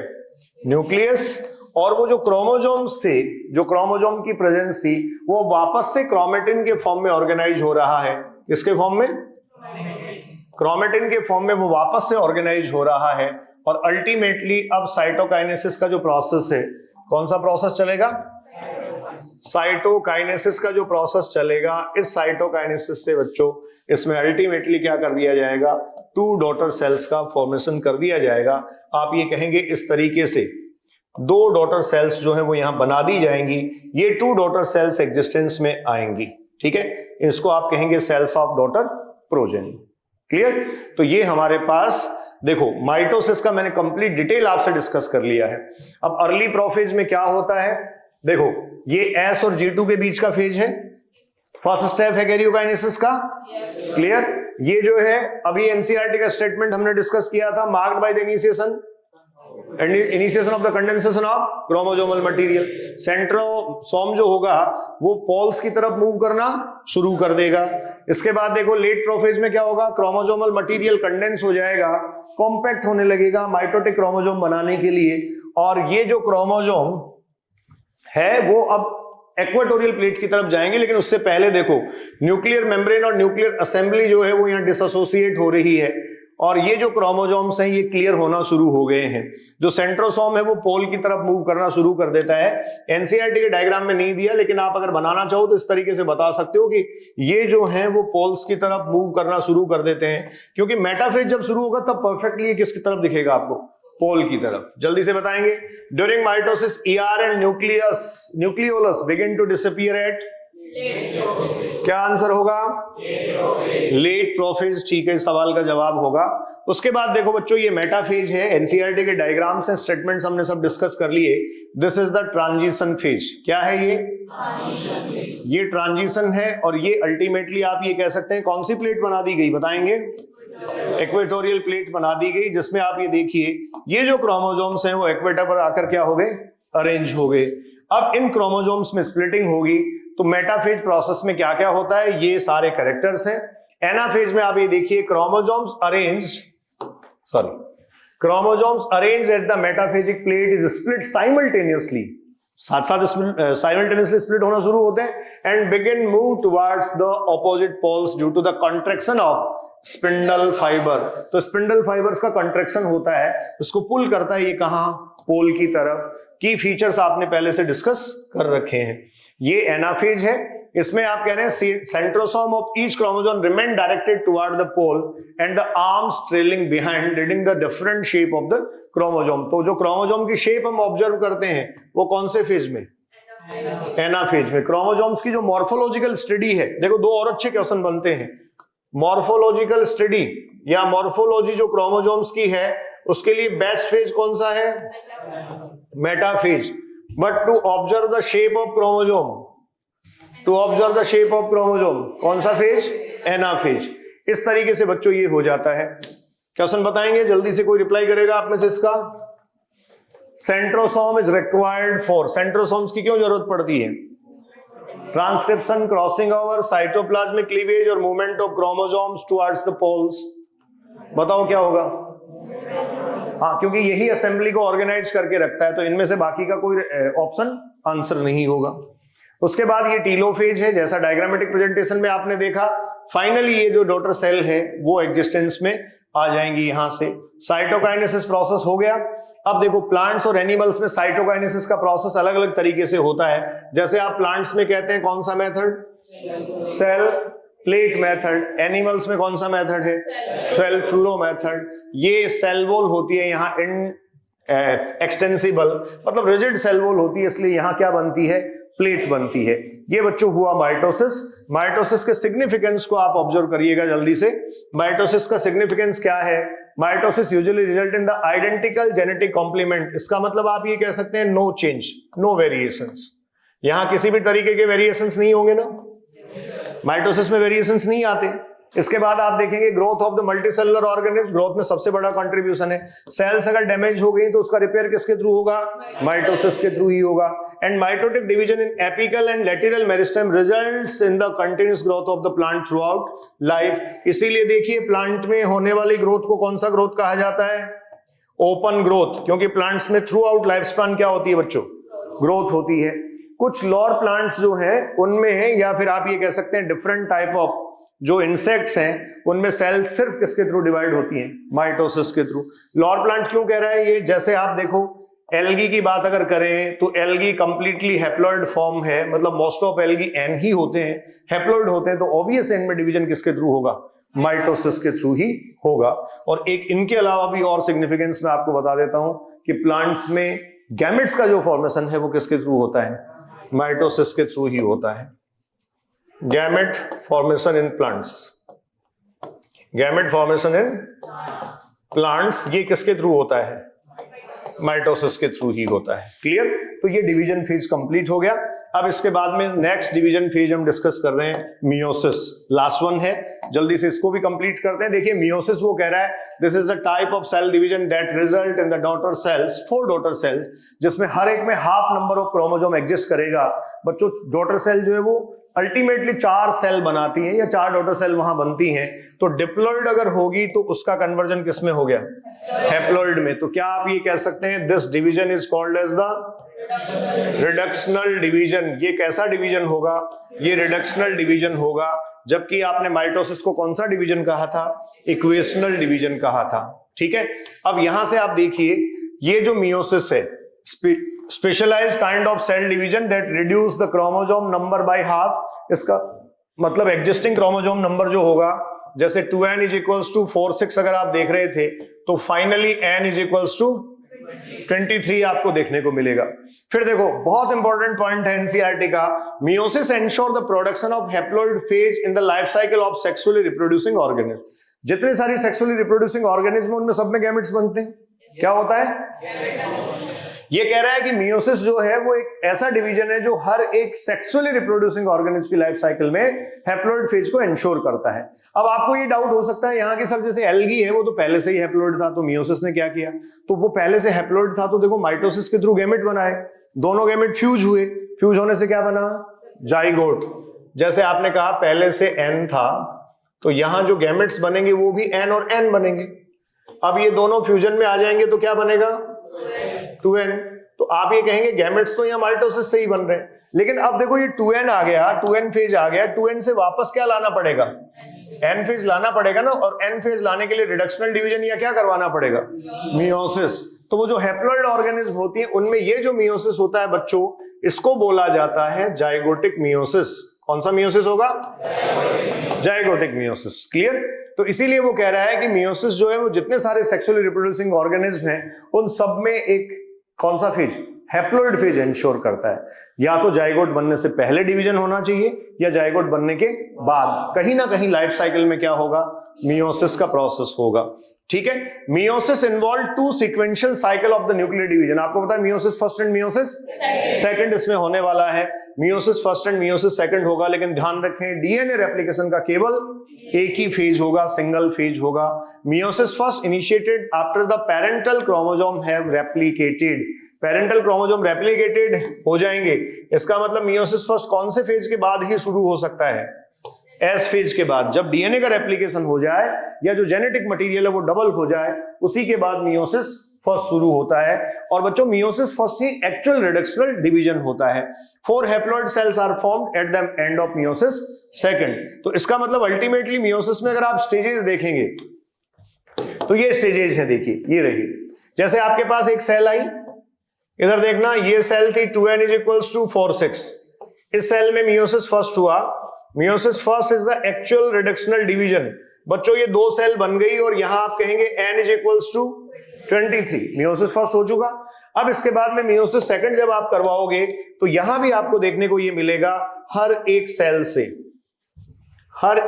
से सॉरी 2 डॉटर सेल्स जो हैं वो फॉर्मेशन में आएंगी, और इस तरीके से अल्टीमेटली कितनी सेल्स बन गई? 4 सेल्स बन गई। As is n23। हर एक सेल जो है वो क्या है? n23 है, हैप्लॉइड सेल है। तो इस तरीके से 2 फेजेज ऑफ सेल साइकिल जो है वो यहां कंप्लीट होती हैं। इसको रिडक्शनल डिवीजन कहा जाएगा। जैसे मियोसिस फर्स्ट जो है, मैं अभी कह रहा था एक्चुअल रिडक्शनल डिवीजन है। इसमें prophase first, metaphase first, anaphase first, telophase first perform करी जाएंगी। ये मियोसिस फर्स्ट के जो फेजेज हैं, इन मियोसिस फर्स्ट के फेजेज में पेयर ऑफ होमोलोगस क्रोमोसोम बनेगा, और उस पेयर ऑफ होमोलोगस क्रोमोसोम में चेंजेस क्या क्या आएंगे इनको अभी हम डिटेक्ट करते हैं। तो इसकी डायग्रामेटिक प्रेजेंटेशन मैं बना रहा हूं, उसके बाद इसको अपन कंप्लीट कर लेंगे। तो देखो हम पढ़ रहे हैं रिडक्शनल डिवीजन। कौन सा division? And this is the meiosis first. Actual reductional division आपने कहा यही है। क्लियर? तो देखो यहां मियोसिस फर्स्ट में सबसे पहले मेरे पास था प्रोफेज फर्स्ट। कौन सा फेज? Prophase first. अब प्रोफेज फर्स्ट जो है यहां डिवाइड किया गया है, सब डिवाइडेड इनटू 5 फेजेस। बताएंगे कौन से 5 फेज थे? आप कहेंगे ये है लेप्टोटीन, जाइगोटीन, इसके बाद बच्चों पैकाइटीन, पैकाइटीन के बाद डिप्लोटीन, और डिप्लोटीन के बाद डाइकाइनेसिस। ठीक है, एनसीईआरटी ने इसके डायग्राम्स नहीं दे रखे, लेकिन इनके कैरेक्टर्स लिखे हैं, और इनके कैरेक्टरिस्टिक फीचर्स ऑलवेज हमेशा एग्जाम में क्वेश्चन आता है। ऐसा कोई एग्जाम नहीं है जिनमें इनसे कोई क्वेश्चन नहीं रहा हो। आप कोई नीट पेपर उठा के देखिए, पक्का इनमें से क्वेश्चन आएगा। तो देखो ये कैसे प्रोफेज फर्स्ट जो है इनको इनको रिप्रेजेंट करता है। तो आप ध्यान रखेंगे हर एक फेज जो है वो यहां बताया गया है on the basis of behaviour of chromosome. On the basis of behaviour of chromosome. Chromosome का जो बिहेवियर है उसके बिहेवियर के बेसिस पर आप ये कह सकते हैं ये जो प्रोफेज है वो क्या किया गया है? कैटेगराइज किया गया है। तो देखो क्रोमोसोमल बिहेवियर को समझना। आप सबसे पहला फेज मेरे पास मान लीजिए लेप्टोटीन है, तो आप ये कहेंगे न्यूक्लियर असेंबली तो एग्जिस्ट करेगी ना, यहां न्यूक्लियर असेंबली एग्जिस्ट कर रही है। आप ये कह सकते हैं इसमें क्रोमोसोम्स जो हैं वो इस तरीके से लिपटे हुए होंगे, लेप्टोटीन में लिपटे हुए होते हैं। आप कह सकते हैं लेप्टोटीन में बहुत क्लियरली विजिबिलिटी क्रोमोसोम्स की नहीं आती है, तो ये क्रोमोसोम्स यहां प्रेजेंट हैं। ये क्रोमोसोम्स लेप्टोटीन में क्लियर नहीं होते हैं, लेकिन इसके ठीक बाद अगले फेज में आप जैसे ही जाएंगे जाइगोटीन में, तो जाइगोटीन में आप ये कहेंगे ये जो क्रोमोसोम्स हैं, these chromosomes will appear in the pair of homologous chromosome। तो देखो ये न्यूक्लियर असेंबली के अंदर ही ऐसा हो रहा है। पेयर ऑफ होमोलोगस क्रोमोसोम में आप ये देखेंगे इस तरीके से इन क्रोमोसोम्स के पेयर बनने लगेंगे। क्या बनने लगेंगे? पेयर ऑफ क्रोमोसोम्स जो है वो यहाँ डेवलप होने लगेंगे। तो जैसे बच्चों मैंने यहाँ 2 पेयर रिप्रेजेंट किए हैं, ये आप कह दीजिए पेयर ऑफ होमोलोगस क्रोमोसोम इनको कहा जाएगा। ये देखिए एक पेयर था और ये एक दूसरा कोई पेयर है। तो इस तरीके से ये पेयर ऑफ होमोलोगस क्रोमोसोम्स यहाँ क्रिएट होना शुरू हो गए, मतलब क्रोमोसोम पेयर में आना शुरू हो गए। सेल में क्रोमोसोम का नंबर था 2n46, बताओ कितने पेयर बनेंगे? 23 पेयर्स। तो लेप्टोटीन में लिपटे हुए होते हैं, मतलब क्लियरली विजिबिलिटी नहीं होती। आप कहेंगे अगला जो फेज जाइगोटीन है, उस जाइगोटीन में क्या बनता है? बाइवेलेंट, इसको अपन बोलेंगे बाइवेलेंट और the pair of homologous chromosome, pair of homologous chromosome. अब इसमें एक क्रोमोसोम मदर से आता है और दूसरा क्रोमोसोम फादर से आता है। ठीक है, अब इस किसी को ये डाउट हो कि किसी सेल में डिवीजन हो रहा है, उसमें मदर और फादर से क्रोमोसोम कहां से आ गया? हमारी बॉडी में जो जनरेटिव सेल्स हैं जिनमें मियोसिस होने वाला है, आप ध्यान रखें हम सब कभी ना कभी जाइगोट थे। इसका मतलब वो जो जाइगोट था वो मदर और फादर के स्पर्म और एग सेल से ही बना था। तो 23 क्रोमोसोम तो फादर के स्पर्म से आए थे, 23 क्रोमोसोम मदर की एग सेल से आए थे। तो अल्टीमेटली हमारी जो पहली सेल थी, मतलब दुनिया में आपके एग्जिस्टेंस के लिए जो पहली सेल थी वो जाइगोट थी। क्या थी? उस जाइगोट में कितने क्रोमोसोम थे? 46। 23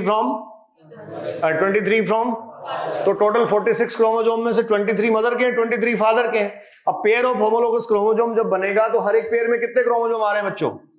2। एक क्रोमोसोम मैटरनल और दूसरा क्रोमोसोम, तो ये इस तरीके से मैं ये कह सकता हूं कि 2 क्रोमोसोम पेयर में आते हैं। This is the pair of homologous chromosome. और इसमें बच्चों एक क्रोमोसोम मैटरनल होता है और दूसरा क्रोमोसोम पैटर्नल होता है। क्लियर है? एक माता से आया, दूसरा पिता से आया, मैटरनल और पैटर्नल क्रोमोसोम। अब देखो आगे अपन बात करते हैं। तो यहां इस तरीके से आप ये देखेंगे पैकाइटिन स्टेज आने वाला है। कौन सा स्टेज? पैकाइटिन स्टेज आने वाला है। और पैकाइटिन स्टेज में आप ये कह सकते हैं, आप यहां सिंगल एक पेयर में बना रहा हूं सिर्फ। इस पैकाइटिन स्टेज में ये जो क्रोमोसोम्स हैं, पेयर ऑफ होमोलोगस क्रोमोसोम्स के बीच आप ये कह सकते हैं क्या होगा? Crossing over. लेकिन एनसीईआरटी की एक लाइन बच्चों पहले याद रखें, वहां बहुत क्लियरली लिखा है दिस बाइवेलेंट और द टेट्राड। ये बाइवेलेंट है क्या? आपने लिखा था अभी बाइवेलेंट और द टेट्राड।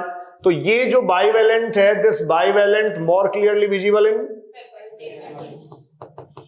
आप कहेंगे मोर क्लियरली विजिबल इन पैकाइटिन। ये पैकाइटिन में जो बच्चों पैकिटिन प्रोसेस हो रहा है उसमें आप ये कह सकते हैं मोर क्लियरली विजिबल होता है। तो ये पेयर ऑफ होमोलोगस क्रोमोसोम है और इस पेयर ऑफ होमोलोगस क्रोमोसोम में यहां क्या हो रहा है? Crossing over. यहां से भी क्वेश्चन आता है परफेक्टली। ये स्टेज है पैकाइटिन और आप ये कहेंगे पैकाइटिन स्टेज में जब पेयर ऑफ होमोलोगस क्रोमोसोम बन रहा है, क्या बन रहा है? पेयर ऑफ होमोलोगस क्रोमोसोम बन रहा है। तो क्रॉसिंग ओवर की जो प्रोसेस होती है वो ऑलवेज होती है नॉन सिस्टर क्रोमेटिड्स। किसके बीच होगा? नॉन सिस्टर क्रोमेटिड्स के बीच होगा crossing over in between non sister chromatids. ये मदर का क्रोमोसोम था, ये फादर का क्रोमोसोम था। मदर और फादर के क्रोमोसोम पेयर में आए, क्या बना? Pair of homologous chromosome. क्या बन गया? Pair of homologous chromosome. अब इसके लिए ये दोनों अपने आप में सिस्टर क्रोमेटिड हैं, ये दोनों भी सिस्टर क्रोमेटिड हैं। जैसे देखो ये कांटेक्ट में आते हैं, ये नॉन सिस्टर क्रोमेटिड्स के बीच क्या होता है? क्रॉसिंग ओवर प्रोसेस होता है। तो ये नॉन सिस्टर क्रोमेटिड्स के बीच क्या होगा? यहाँ क्रॉसिंग ओवर प्रोसेस होगा। इसको मैं थोड़ा बाहर की तरफ भी बना देता हूं जिससे डायग्राम्स को हम ज्यादा क्लियर कर सकें। तो देखो ये एक क्रोमोसोम था, इसको अपन मान लेते हैं ये पैटर्नल क्रोमोसोम है। क्या है ये? पैटर्नल क्रोमोसोम है। इसका मतलब फादर का पिताजी वाला क्रोमोसोम है ये मैटरनल क्रोमोसोम है। अब पैटर्नल और मैटरनल क्रोमोसोम जहां दोनों साथ साथ आए, इन्होंने आपस में बातचीत की, एक continuous dialogue in between both of the chromosomes, और इन दोनों के नॉन सिस्टर क्रोमेटिड्स के बीच यहां आप ये कह सकते हैं ये क्रॉसिंग ओवर हो गया। ये था साइट किसका? जेनेटिक रिकॉम्बिनेशन का। किसका साइट था? जेनेटिक रिकॉम्बिनेशन का साइट था। और इस जेनेटिक रिकॉम्बिनेशन के साइट को क्या कहते हैं आप? सिनेप्टोनिमल कॉम्प्लेक्स ये बन गया। और ये जो फॉर्मेशन हुआ वो किसका हुआ? नोड्यूल का। कौन से नोड्यूल कहूं इसको मैं? Recombination nodule. तो क्या बना यहां? रिकॉम्बिनेशन नोड्यूल बना। इसका मतलब आप ये कह सकते हैं यहां मैटरनल और पैटर्नल क्रोमोसोम के बीच जेनेटिक मटेरियल का क्या हो रहा है? एक्सचेंज। अब देखो ये मैटरनल और पैटर्नल क्रोमोसोम के बीच जेनेटिक मटेरियल का एक्सचेंज जो है वो क्रोमोसोम की लेंथ पे ही डिपेंड करता है। किस पे डिपेंड करेगा? क्रोमोसोम जितने ज्यादा लेंथ में होंगे उतना ही उनके बीच में क्या बनने की पॉसिबिलिटी बढ़ गई? Recombination nodule. ये रिकॉम्बिनेशन नोड्यूल का जो प्रोसेस है वो जेनेटिक रिकॉम्बिनेशन को लीड करवाता है। और एनसीईआरटी ने आपको दे रखा है यहां कौन सा एंजाइम आएगा? रिकॉम्बिनेज एंजाइम रिकॉम्बिनेशन नोड्यूल को बनवाएगा। तो देखो पहला फेज हमारे पास बच्चों क्या था? ये leptotene. Second phase, third phase pachytene. अब पैकेटिन में क्या हो गया? क्रॉसिंग ओवर हो गया। तो इनको जो जेनेटिक मटेरियल का एक्सचेंज करना था या क्रॉसिंग ओवर करना था वो हो चुका। क्रॉसिंग ओवर के बाद आप ये कह सकते हैं ये अब सेपरेट होंगे। तो ये जब सेपरेट होने वाले हैं इस टाइम तक जाते जाते आप ये कह रहे हैं कि लास्ट फेज आ रहा है प्रोफेज का। इसका मतलब न्यूक्लियर मेम्ब्रेन अब डिसोसिएट होना शुरू हो जाएगी। लेकिन यहां जो मैटरनल और पैटर्नल क्रोमोसोम है ये मैटरनल और पैटर्नल क्रोमोसोम अब एक दूसरे से अलग होना चाहते हैं। क्या होना चाहेंगे? अलग होना चाहते हैं। तो जहां से ये एक दूसरे से अलग होने का एफर्ट करते हैं तो आप ये कह सकते हैं ये इस तरीके से क्रॉसिंग ओवर शो कर रहे थे। ये आर्म स्लाइड होती हैं और एक दूसरे को खींचती हैं। खिंचता है तो वहां आप कहेंगे एक स्ट्रक्चर क्रिएट हो जाता है और इस स्ट्रक्चर को बच्चों क्या बोला जाता है?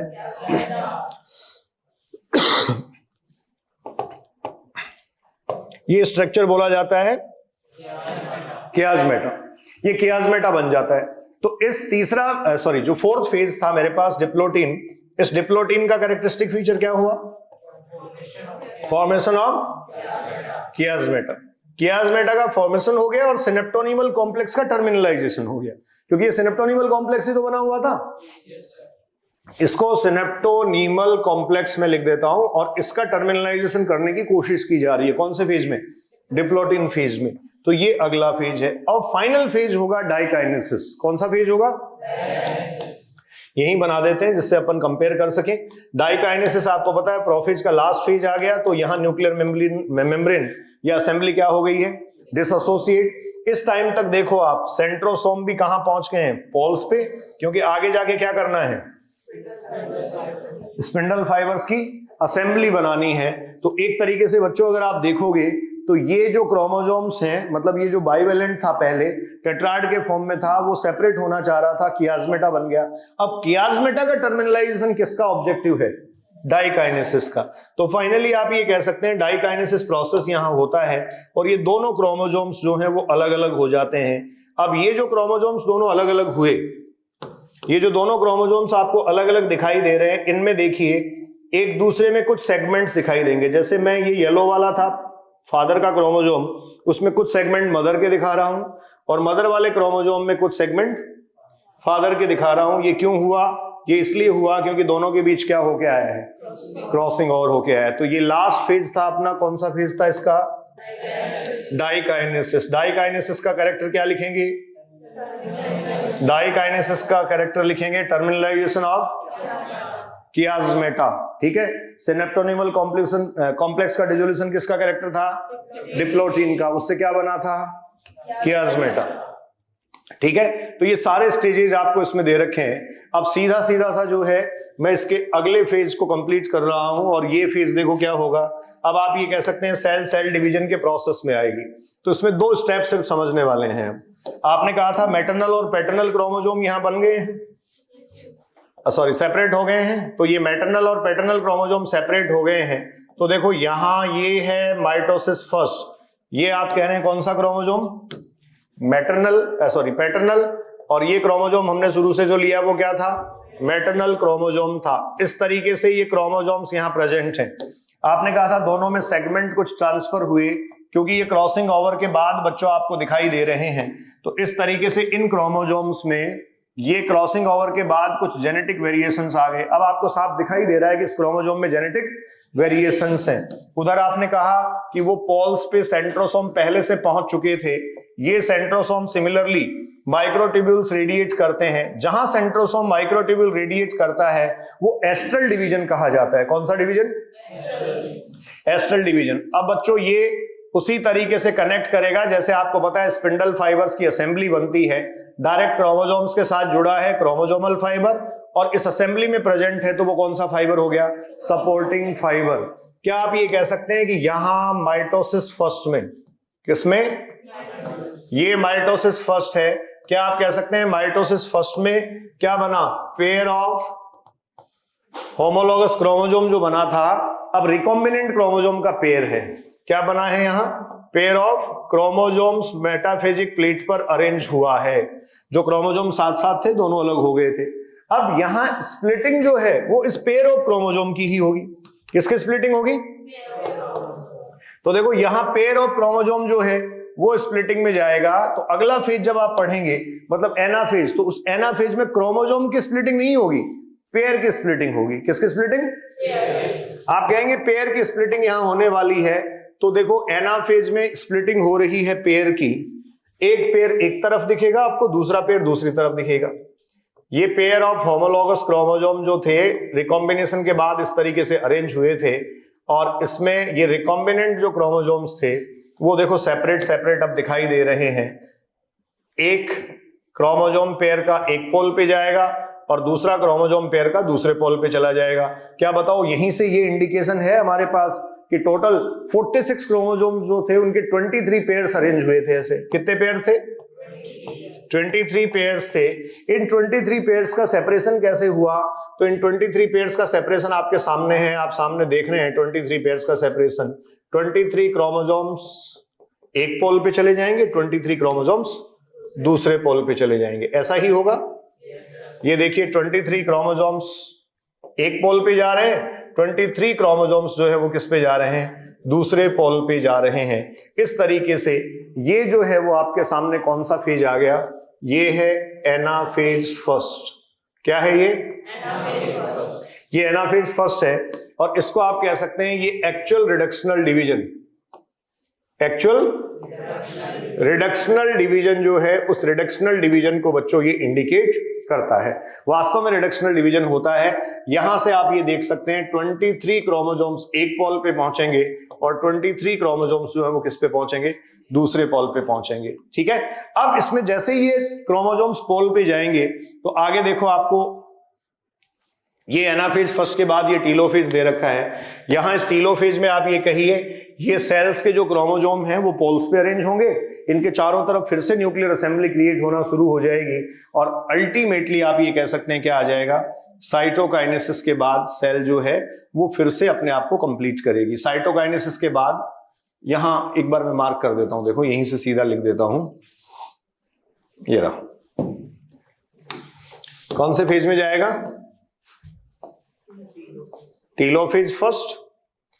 अच्छा, यहां टीलोफेज फर्स्ट में जो न्यूक्लियर असेंबली बन गई, इसमें जो क्रोमोसोम्स होंगे वो सिंगल क्रोमेटिड के साथ होंगे कि दो क्रोमेटिड हैं? दो क्रोमेटिड हैं, क्योंकि ध्यान रखेंगे यहां क्रोमोसोम का सेपरेशन नहीं हुआ था, यहां किसका सेपरेशन हुआ था? पेयर का सेपरेशन हुआ था। तो बच्चों ये टीलोफेज फर्स्ट होता है, टीलोफेज फर्स्ट।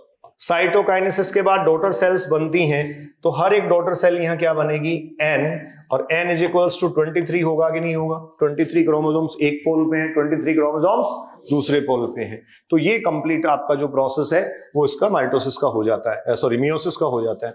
उसके बाद जैसे ही सेल मियोसिस फर्स्ट कंप्लीट करती है, अब वो मियोसिस सेकंड में जाना चाहती है, तो उसके लिए एक इंटरकाइनेसिस फेज होता है। ध्यान रखें, मियोसिस फर्स्ट होने के बाद में सेल साइकिल का इंटरफेज इवेंट नहीं होगा, क्या होगा? इंटरकाइनेसिस। ये इंटरकाइनेसिस जो है वो इंटरफेज सेकंड की तरह कहा जाता है। एक छोटा आप ये कह सकते हैं फेज होता है, इसमें कोई डीएनए रेप्लिकेशन नहीं होगा। ये मियोसिस फर्स्ट और मियोसिस सेकंड के बीच का फेज होगा, और अब इसके बाद में क्या शुरू हो जाएगा? Prophase second. तो देखो मियोसिस सेकंड शुरू हो गया, it is completely resemble with the equational division. जैसा माइटोसिस आपने पढ़ा था वैसा ही होगा, सारे स्टेजेस इसके जो है वो वैसे ही आपको दिखाई देंगे। देखो क्रोमोसोम अरेंज हुए, इनमें स्प्लिटिंग हुई, यहां क्रोमोसोम में स्प्लिटिंग हुई तो ये क्रोमेटिड्स पोल पे पहुंचे, these chromatids will act at the future chromosome. तो ये मियोसिस सेकंड के सारे स्टेज हैं, वो ही प्रोफेज, मेटाफेज, एनाफेज, टीलोफेज, लेकिन सबके साथ सेकंड मेंशन किया गया है। Meiosis second is similar to, तो कौन सा डिवीजन? Equational division. अब बताओ फाइनली कितनी सेल बन गई? 4 सेल्स जो हैं, 4 डॉटर सेल्स का फॉर्मेशन हो गया। सिग्निफिकेंस चेक कर लीजिए, एनसीईआरटी लिखती है ये डिप्लॉयड रिस्टोर करता है and maintain the constant number of chromosome of species.